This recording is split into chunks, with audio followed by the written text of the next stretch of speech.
Good morning, good afternoon, good evening, everyone. Sheila Berman here again, your guest host in another marketing episode of the Bulletin Box. We just had our two-part series on influencer marketing. Check out the episodes in the comment section below, or maybe here, or even here. We'll leave that to the Bulletin Box to add. Today, we are going to talk about content marketing, specifically the content marketing trends for 2022. And you're probably wondering, is that what we're going to be talking about? Because you're seeing a slide in front of you. It's going to be a new format, a little bit of talking and a little bit of discussion and a little bit of showing you some images. So we have all heard of the saying, content is king or queen. According to HubSpot, in 2020, 70% of marketers are actively investing in content marketing. And most marketers as well now have content marketing as part of the broader marketing strategy. Now, interestingly enough, the most common measurement of success for content marketing programs is total sales. This is again from HubSpot in 2020. And no, we are not sponsored by HubSpot, but if anybody from HubSpot is watching, hint, hint, this now shows that companies are tying revenue as metric for content marketing performance, which I believe should be the case. There should always be a sales component in our marketing activities. But what content should you be focusing on? Our guest today is going to be answering that question. So joining me today is a member of the Primetime Business and Professional Women's Association. It's a not-for-profit organization in Singapore. She is a digital content strategist and founder of the mini project, Minoli Almedia. She has over 20 years of marketing and digital content experience working in multinational corporations, and most recently, in the media tech startup scene. And before starting her business, she was the Singapore marketing lead and the regional influencer marketing lead at the parent-focused publisher, The Asian Parent. Welcome to the Bulletin Box podcast, Minoli. Thanks, Sheila. Thanks for having me today. We're glad to have you over here. So briefly, could you let us know how did you become a digital content strategist and what made you decide to become one? Okay, so it was not really a decision, but it was more of an evolution. It happened over a period of time. You know, I was my background is in very traditional marketing, and it evolved from branding. And then I just, when I was a new mom, I started writing content. And some of the content I started creating, and it was something I could do, while, having a newborn baby. I started creating content for various websites and started really exploring how content is created for websites, going from very traditional, offline marketing to online marketing, and then learning about SEO and things like that. So it kind of evolved to what it is now. And then I did social media, I did influencer marketing for years. And it ended up, here where I am today. You did pretty much of everything. Yeah. And you sell content marketing. Great. Yeah. And this now leads us to our first trend, for 2022. Audiovisual content will explode. Now, I feel like audiovisual have always been there, but what do you mean by this? Okay, so I think the key word here is explode, because the fact that you're right, you're absolutely right. It has been there for years, right? It has been there for years, and over years, it has been growing as well, and I'm talking about it in proportion to other content, so if you kind of see how, written content versus audiovisual content, the percentage, I'm guessing, has increased, right? So why it will continue so in 2020? And let me give you, a little bit of background as to where it is now, right? So in the past year, content became way more video focused, more bite-sized, more real time, events became virtual, right? And social e-commerce grew. Right, so social commerce grew, and we're seeing way more kind of social networks having their own checkout systems, like Facebook, Instagram launched theirs. So it's it's way easier now for marketers to actually end the cycle on social media itself, right? And then while that is all happening, media uploads increased by 80% year on year in 2020, right? And consumers spend most of their time at home, right? We were in lockdown, and what happens then? You're scrolling and watching videos, right? So that's why that trend started, and it just started due to a need, a necessity. People not particularly being bored, a lot of people wanted to learn more, and just not a fun fact, but more of a stat: consumers watched 12.2 billion minutes of video in 2022. That's a lot, right? So that's like equivalent of 23,200 years of I wonder if content. that already includes TikTok, because I know that TikTok is Yeah. also like exploding. And I think that a lot of the businesses as well are really looking into it, especially if they're Yeah. B2C. Okay. So what would be your tips then to SMEs? Because they're the ones who are probably saying, oh, do we have the budget to spend on audio visuals or videos and stuff like that? What would be your tips for them? Okay, so my tips are, if you're not doing videos right now, start. Right, so a lot of brands, yes, beautiful images are great, but try to at least animate your images, because that also is a video, right? It doesn't need to be high cost production of a video. So start somewhere. Start with animating your videos, adding little animated elements to your videos. Okay, and you can also experiment with a couple of things. So experiment with shorter videos, bite-sized content, like I mentioned. Experiment with shorter videos and ephemeral content. So that's a fancy word for content that's going to disappear in 24 hours.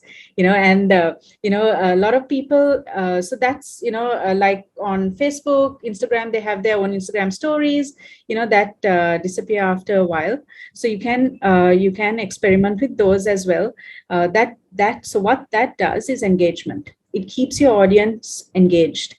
It won't sometimes, you can, if you want to end off, like you said, you always want to increase your sales. You can sell things. You have to be very clever with the way you sell on a post that's going to disappear in 24 hours. But you can. There's not there's no rule that you can't. So those are like two tips. And then you can also try live video. Live video is also going to be hot next year. So you can try live video as well. So those are 3 tips that they can follow.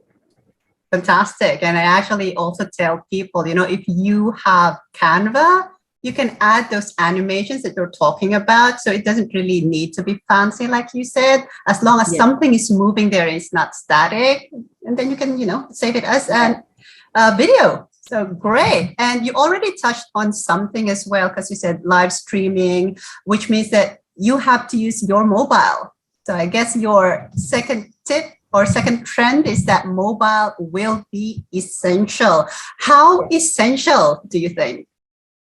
I think super essential, right? So we're using our mobiles to listen to podcasts. I mean, I'm sure a lot of people listen to the Bulletin Box on their mobiles, right? Online shopping, and even to speak to like chatbots through mobiles. So that itself shows that mobile is going to be essential. A lot of people actually use their mobile more than their laptops. I mean, yes, we're sitting in front of our laptops most of the time, but every other time, where we're commuting, we're checking recipes. If we want to make something for dinner, we're checking recipes on our mobile phone. Right. So yeah, it's super essential. So if you have not mobile optimized your website, that's one good place to start. You can make sure that everything is optimized for mobile.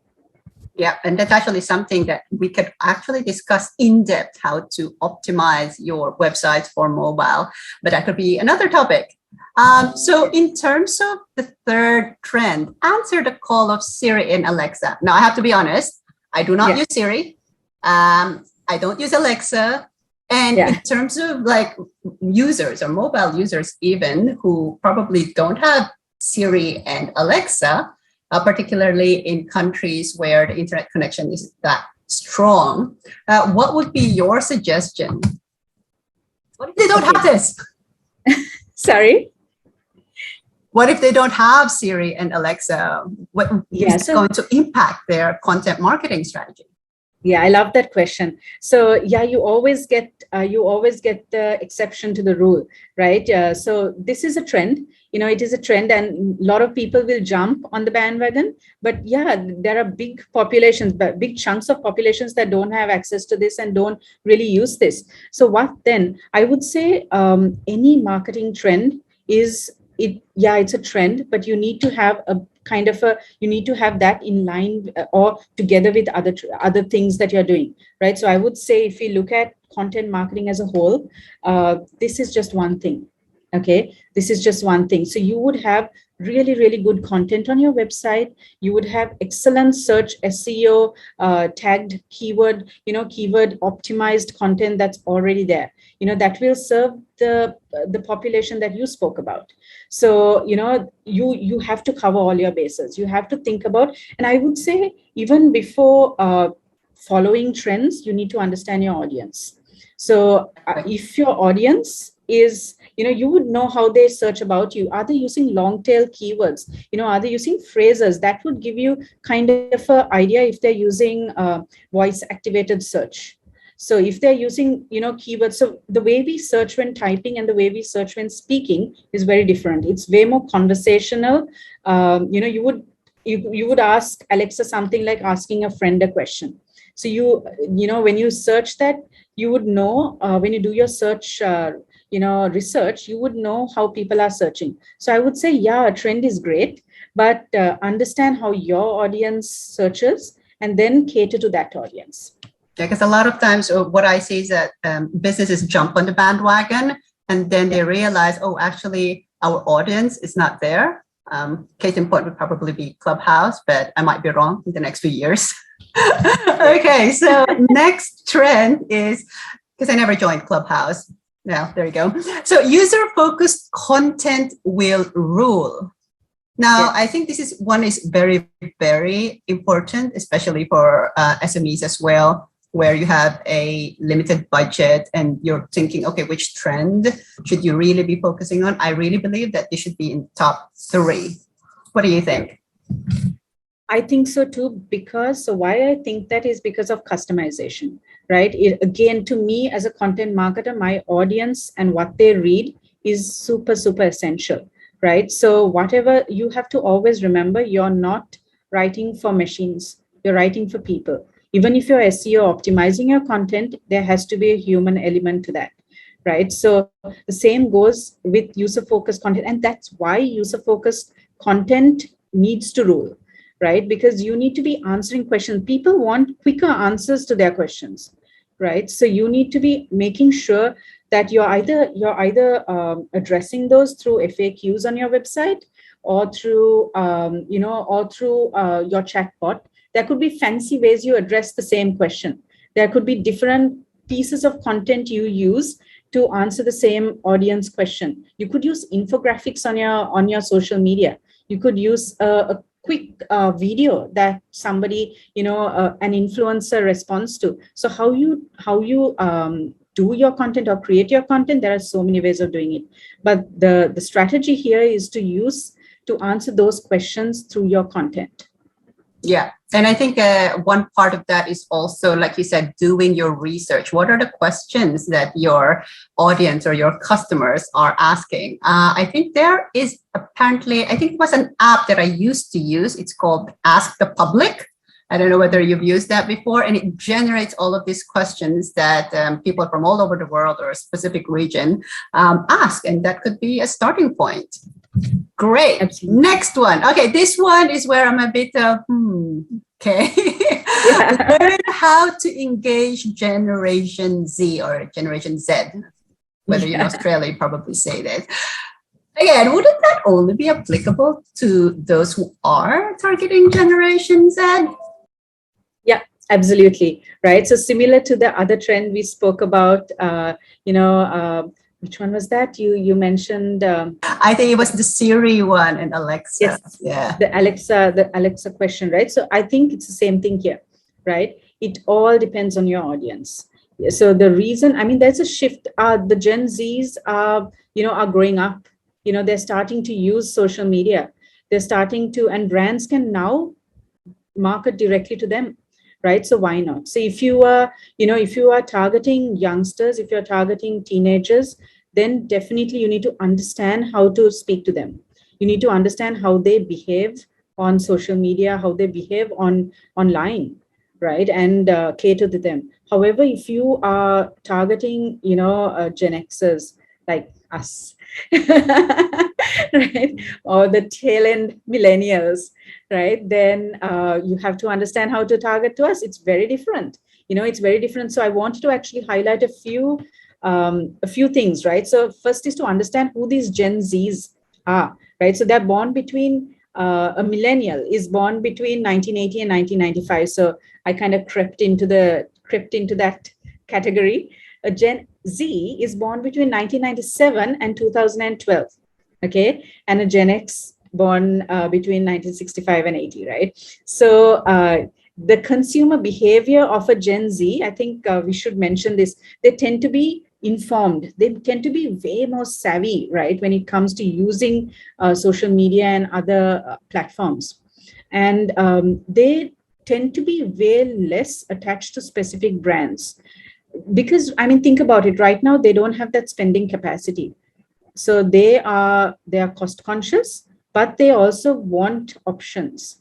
So they are not going to be unless, and they also, so that's where influencer marketing comes in, right? Because they listen to what others say. A recommendation from a friend would be way more important to them than a recommendation via an advertisement. So those are a few things to understand about this audience, right? So you need to be able to tweak your content and customize your content to that audience. Yeah, I agree with that, especially because, like you said, they still don't have the spending power.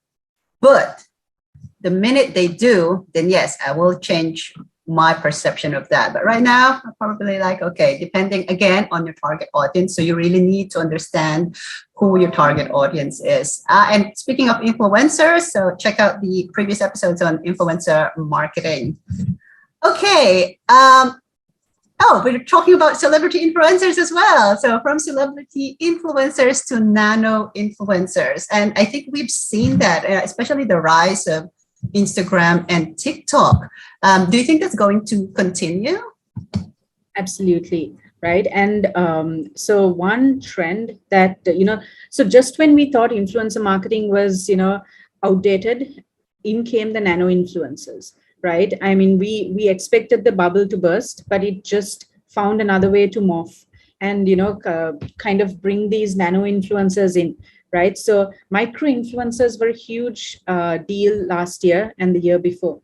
Right. And so the thing is, how do you market to these people? Right. And like you asked me a question, when we spoke earlier, that like what are some tips to actually engage nano influencers? Okay, so a few things you need to keep in mind is they don't have a reach as much as your celeb influencers. So if you are going to use nano influencers as a marketer, I would either engage a platform that has a whole bunch of nano influencers, or you could nurture your own, and that would take resources. You would either need to have a person dedicated to gather that information and have those people at hand, or you would need to have like a little department that manages your influencers. But I would say the easy option is actually to go to platforms. There are so many, today there are so many who offer nano influencers, right? So that's one thing to keep in mind. And the other thing would be to, I would say, to make sure that they are paid as well. So they are paid influencers, because see, when it comes to managing influencers, you have to understand that it's sometimes transactional.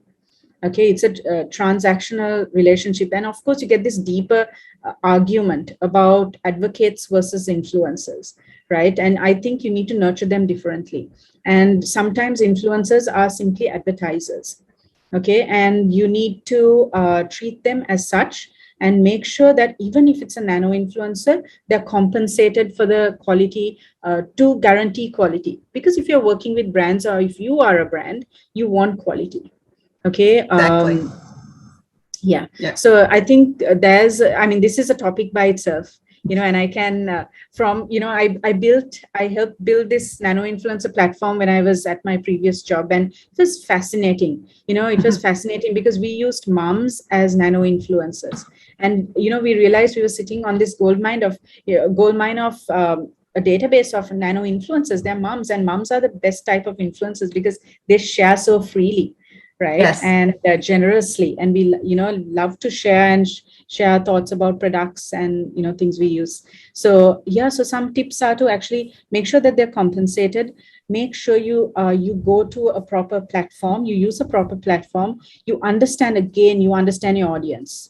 I keep repeating this point, but if you don't understand your audience and you use influencer marketing, you could go very wrong if you use the wrong type of influencers. Exactly. And I think one of the suggestions that Lee and Guan actually mentioned in the previous episode was to have a contract.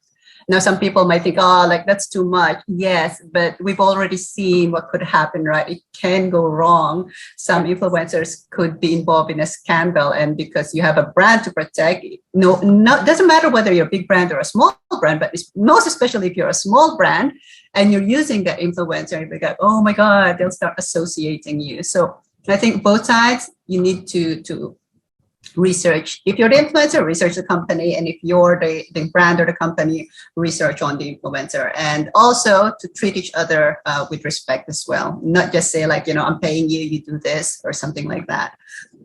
Okay. The next one, tip number 4 was to use user-focused content. But this time you mentioned user-generated content will become more important. Yes.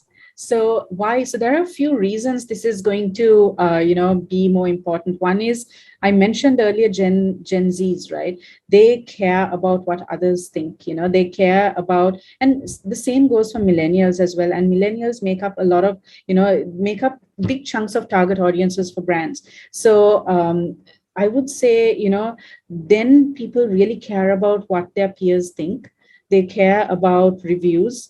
And they care that the reviews are available for them at their fingertips. So make sure so there are different ways of getting user generated content, right? So one thing is, the best I would say are your testimonials. Make sure you are closing the loop with getting testimonials. If you are a service or even a product, make sure that you have a system in place to get these testimonials in place. If it's on different websites, they can give 5-star reviews, and make sure you follow up your customer service. You do the needful and follow up and get some testimonials. Then that is so valuable as a content marketer. To me, that is gold, right? Because you could use it for social media content. You could interview, if it's a really, really, really good review, you could schedule an interview with your user and ask them questions and ask, details. So you could write and that could be expanded into a blog post and do case studies, right? So there are so many ways you can use this content, and it adds so much value to your content online. Yeah, and people would tend to believe it more, right? Because they wrote it themselves, especially reviews. I mean, I check out the reviews for food, for restaurants, as well as for businesses, and how much more for your customers, especially if they want to buy something. So those are really good tips. So those are the top 7 content marketing trends for 2022. It was very fast, and I hope everybody, you managed to get a lot of ideas here. Minoli, before we end, do you have any last words? What I would always go back to your audience. So with following trends, you need to be, as a content marketer, these are very exciting for us. Right? Trends, I love to follow trends. I love to see how my clients can follow trends, but I would always customize. I would always use the trend that applies to my audience. So before that, I would say completely understand one big step of your content planning should be understanding your audience. So don't skip that and just follow trends. So if I'm to remind you of one thing, it is to always understand your audience and understand how your audience click. Right, what they click on, what makes them click, so understand all that before you try any of this. Thank you very much. So again, everybody, it goes back to the foundations of marketing, which is understanding your audience and also understanding your business. What is it that you offer? What do you think will benefit your users, your customers? So while you can have all of these trends, if you don't have the right product and you're not targeting the right audience, of course, these trends may not apply or you won't be successful in your content marketing activities. So that is the end of this episode. And if you want to see more episodes on or topics of discussion related to marketing or other issues as well, like, comment, subscribe, follow the Bulletin Box, and you can either comment below as well or link and subscribe below. And you can see and read, you can watch, read more about different topics related to finance, personal development, as well as marketing. That's what we're talking about on the Bulletin Box. So thank you again very much. Thank you, Minoli. Thank you, Primetime Business and Professional Women's Association, for having Minoli here. And thank you, the Bulletin Box, for having me as your guest host. Have a great day, night, or evening, Thank or you. afternoon. Thank you so much.